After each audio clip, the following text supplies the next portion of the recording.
Сайн байцгаана уу эрхэм хүндэт сонсогчдоо. Good Neighbors байгууллагын подкастын 8 дахь дугаар эрүүл мэндийн урьдчилан сэргийлэх үйлчилгээний ач холбогдол гэсэн сэдвээр өнөөдөр та бүхэнд хүрж байна. Өнөөдрийн подкастын зочин оролцогчоор Good Neighbors байгууллагын төсөл хөтөлбөр хэрэгждэг орон нутгийн хороодын иргэд оролцож байна. За тэгээд манай иргэд өөрсдийгөө одоо танилцуулна. За намайг Бачаргалын Болормаа гэдэг. Би Чингэлтэй 13 дугаар хорооны оршин суугчаа. За намайг Дүүрсраа Октав Ямсран гэдэг Сонгон хайрхан дүүргийн 30 дугаар хорооны иргэн байна. За нийслэлийн Чингэлтэй дүүргийн 19 дугаар хорооны иргэн Мижид орж авахтай саран гэрэл байна.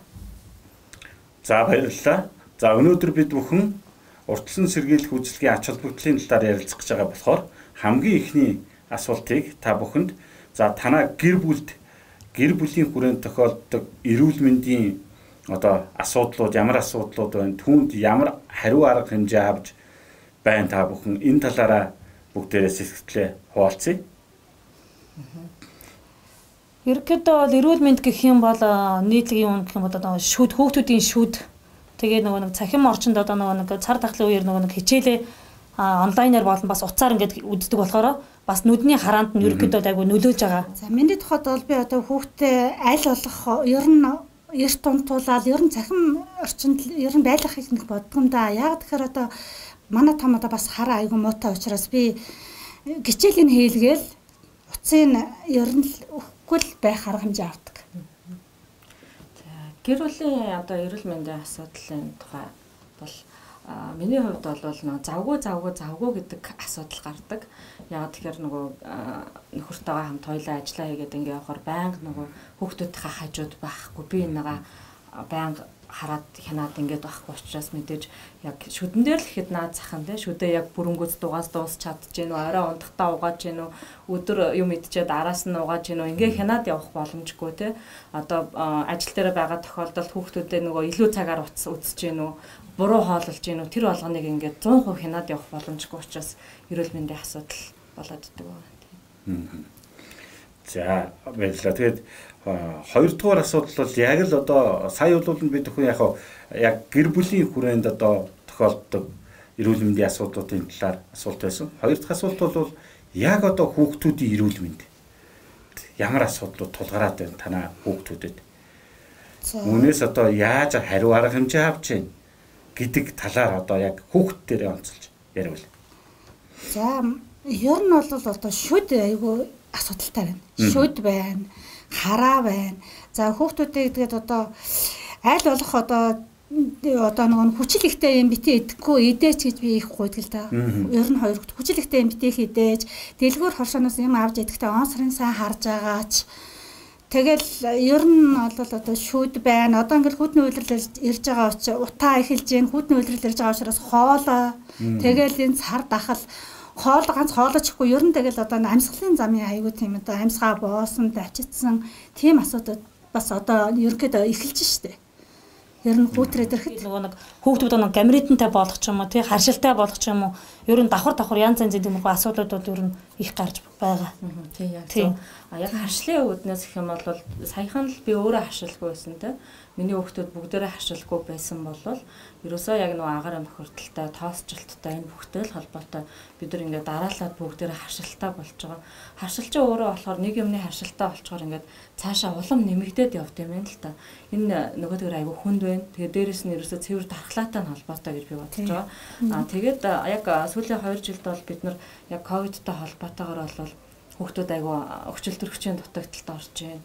Маш их дэлгэсний хамааралтай болж байна. Идэх нь хүртэл хяналтгүй болчихж байгаа байхгүй юу?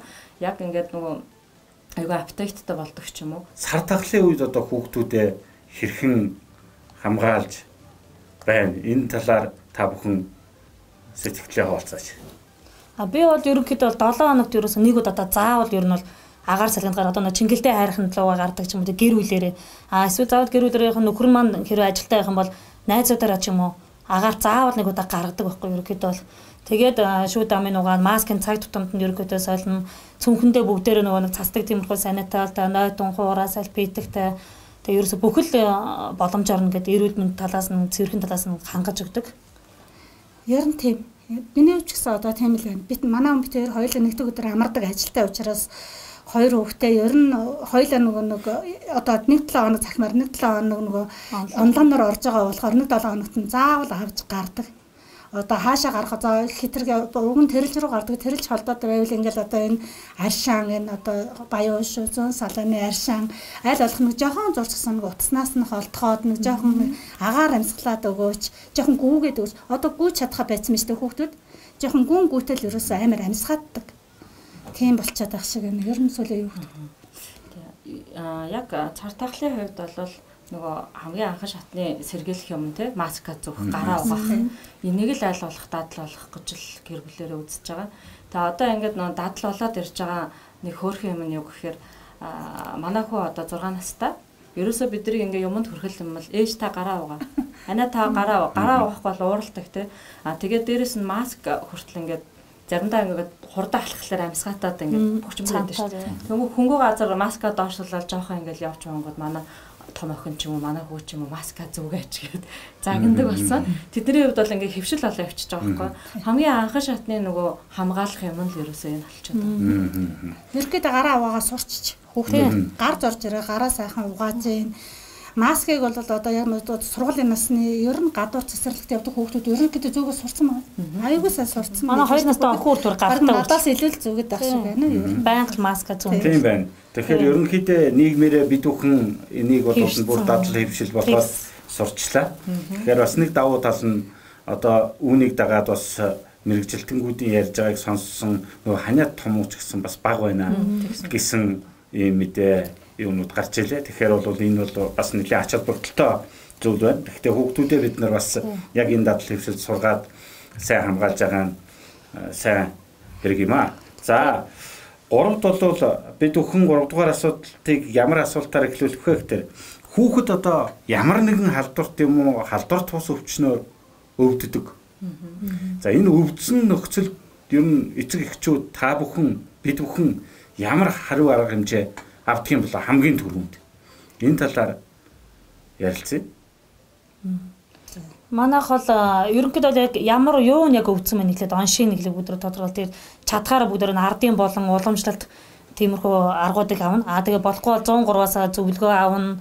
Бас өрхийн эмнэлэг дээр хамгийн түрүүнд очиж шатараалтаагаас нь хаанаас нэхэх юм бол өрхийн эмнэлгээс эхэлж аваад цаашаа дараа нь ямар газраар явж үзүүлэх үү гэж тэгж л явж үзүүлдэг те. Би ч одоо ялгаа байхгүй. Ер нь бол хамгийн түрүүн одоо өрхийн эмнэлэг ажиллаж ивэл өрхийн эмнэлэгтэй хандна. Өрхийн эмнэлэг ажиллахгүй 103-аас зөвлөгөө авна. 103-ын зөвлөгөө хэрвээ тэр хүүхдэд яг таарж ивэл тэгээд тэгэл орхин таарахгүй бол байхад цааш нь шатлалын нэмлэгдэл үзүүлэлтэнтэй. Миний хувьд бол өмнө нь одоо би 3 хүүхэдтэй л дээ.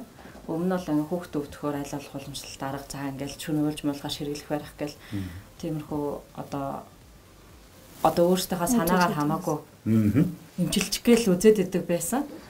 Тэгээд сүүлд нэлээ хідэн сургалт сонссноос хойш аль болох нөгөө мэрэгжлийн байгууллагт нь хандахыг хичээдэг. Гэхдээ сүүлийн 2 жил бол мэдээж хүүхдийг дагуулад эмнэлэг орох аюу хүнд байгаа учраас аль болох цахимаар шийдэх гэж хичээж байгаа. Хэрвээ үнэхээр яг ажлын өдөр болж игэл анхан шатны нэгж дээр очиж үзүүлээд цаашаа дамжаад явахыг бодож байгаа. Хэрвээ амралтын өдөр таарчих юм бол бидний нөгөө очиж үзүүлдэг анхан шатны нэгж өрхийн эмнэлэг маань ажилтгүй байдаг шүү дээ. Тэгэхээр аль болох нөгөө мэрэгжлийн эмчүүдтэй цахимаар ч юм уу уцаар холбогдоод зөвлөгөө авахыг хичээдэг. Тэгээд юун дээр цахимаар хүмүүс би энэсээ асуудаг штэ манай хүүхдийн биеэр юм туурчлаа ингэж энэ юу вэ гэж зөвлөгөө би энэсээ аваад байдаг. Би бол ер нь тэрэнд итгэдэггүй шүү. Харин тийм. За тийм ээ. Тэгэхээр бид бүхэн болохоор одоо эрүүл мэндийн урьдчилан сэргийлэх үзэлгийн одоо ач холбогдол нь юу юм бэ? За танаа хүүхдүүд урьдчилан сэргийлэх үзлэгт хэр хамрагдж байна? Ямар давтамжтай хамрагдж байна? Энэ талаар бүгдээрээ ярилцъя. Ер нь бол жил болгон давтамж Good Neighbors манай хүүхд маань хамрагддаг Арс хүүхд болсноос хойш бол ер нь жил болгон нэг хавар гэхэд одоо витамин жилтэй аянд нь явагдаж байна. Намар гингүүдээс нэг давхар нэг эмчийн үзлэг тэнд нь одоо ингээд нүүд шүүд нөгөө харшилтай байна уу хүүхд чинь тий. Тэгээд хэрвээ үзүүлэх шаардлагатай байх юм бол дараагийнхаа шатанд нь явж үзүүлэх ч юм уу. Давтамж бол ерөөсөө байгаа. Байна. Ер нь манай хүүхд ч гэсэн ялгаа байхгүй яг энэ байгууллагт явж байгаа учраас энэ байгууллагаас явж байгаа бүх юмд хамрагддаг. Тэгээд шүдэн дээр бол ерөөсөө жилд 2-3 удаа байнгын давтамжтай. Одоо дээр нь нэмэгдээд бас нүдч бас гарч ирэх юм шиг байлаа. Би энэ хавар хүүхдийнхаа ерөнхий нүдийг бас жоохон муудсан мэдсэн. Тийм. Байлгүй яах вэ? За эрүүл мэндийн урьдчилан сэргийлэх үзлэг бол бидний амьдралд бол маш их одоо үр өгөж өгдөг. Яг нь миний ажигласнаар бол өрхийн эмнэлэг дээр эм бичүүлэх гэж хичнээн хүмүүс ирдэг үлээ те.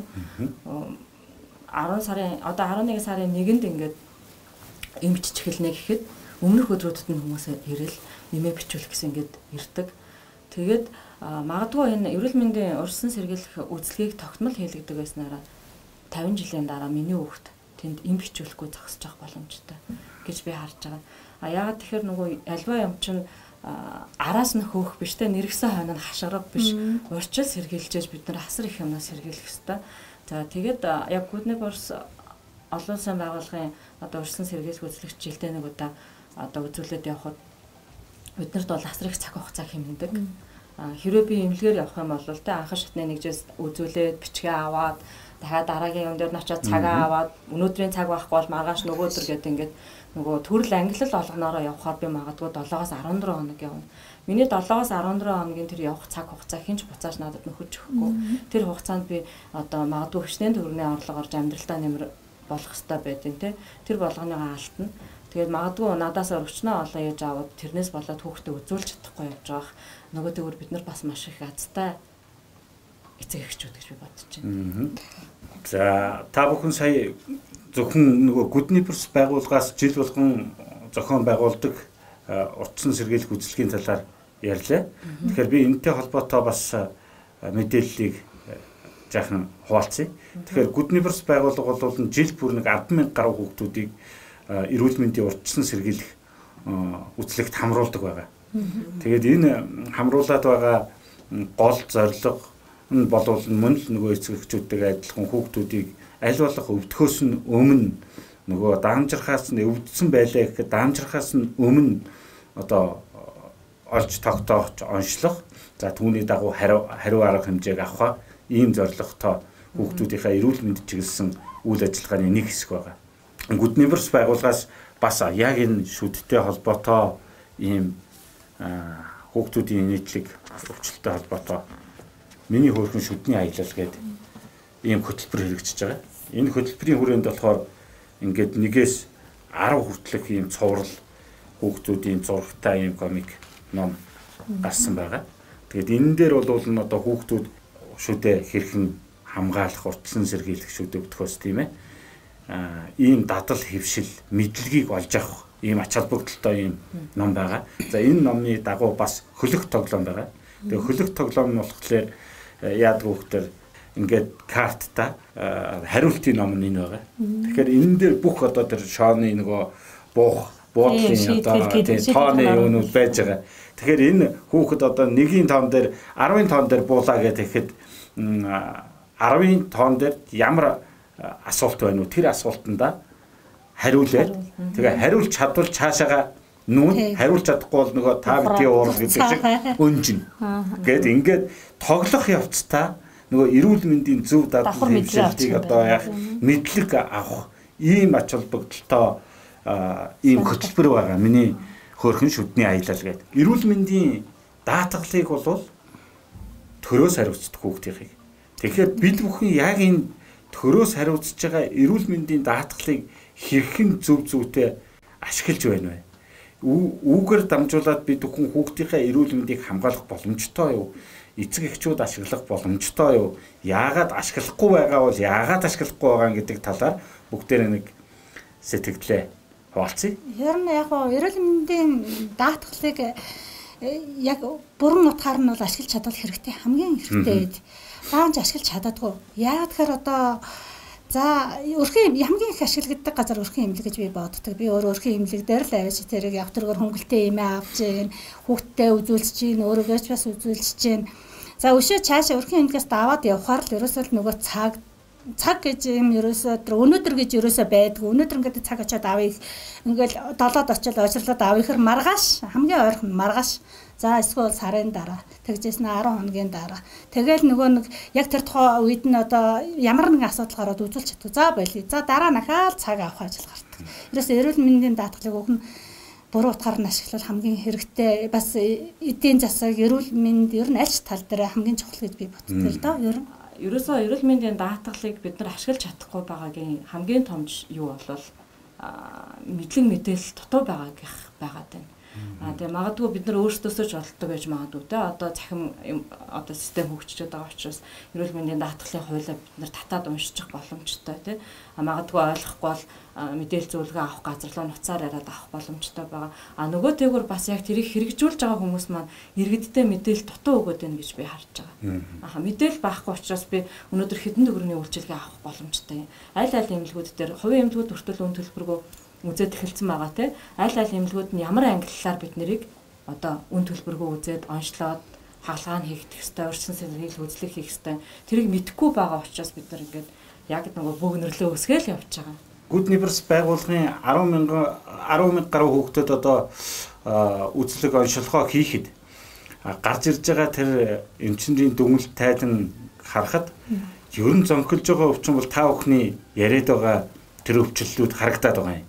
Юу гэхээр нэгдүгээр шүд ороод байгаа. Хоёрдугаарт энэ харааны асуудал нүд ороод байна.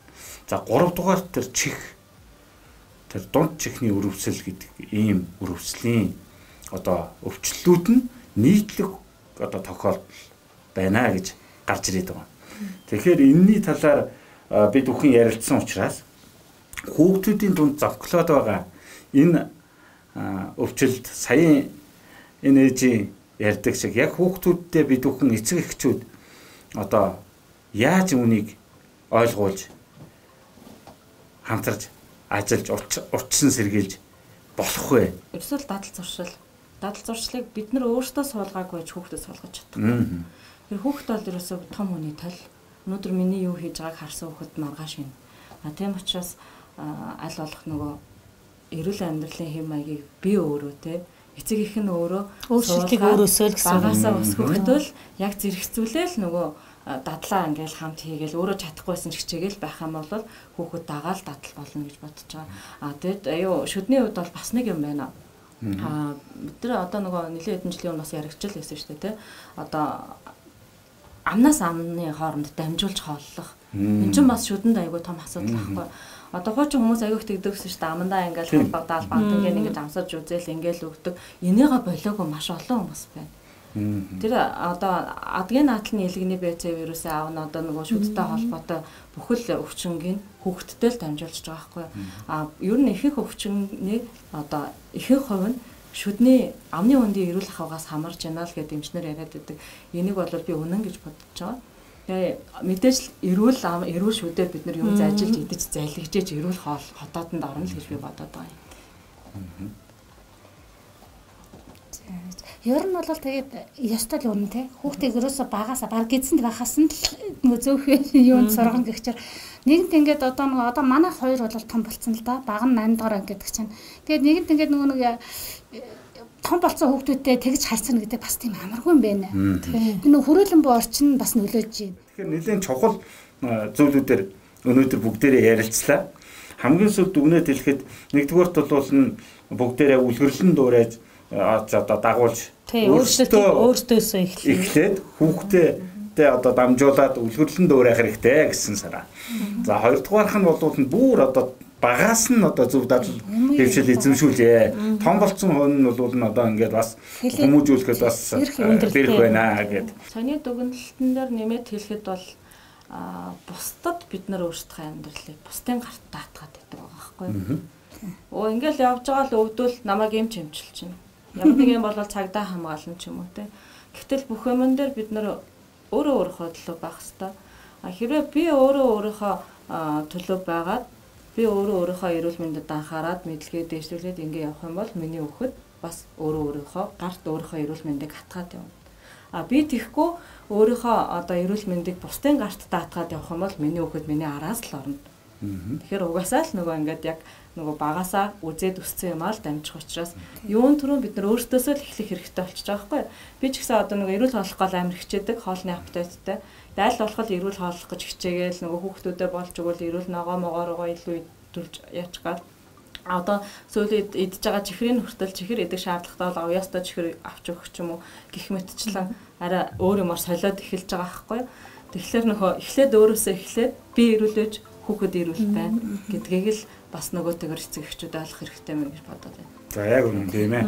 Тэгэхээр энэ хүү подкастын хүрээнд бол бид бүхний ярилцсан энэ сэдвийн дагуу олон нийт эцэг эхчүүд маань бас нэгийг ойлгож бас амьдралдаа хэрэгжүүлнэ гэдэгт найдаж байна. Тэгэхээр манай оролцогчид бол нэлээд чухал асуудлуудыг гарц гаргалгаануудыг ярьж байна. За тэгээ өнөөдрийн подкастын 8 дахь дугаарт оролцсон оролцогчдоо маш их баярлалаа. Тэгээ өнөөдөр бид бүгдийн подкаст үгээр өндөрлөж байна. За баярлалаа та бүхэндээ. За ярилцсан баярлалаа.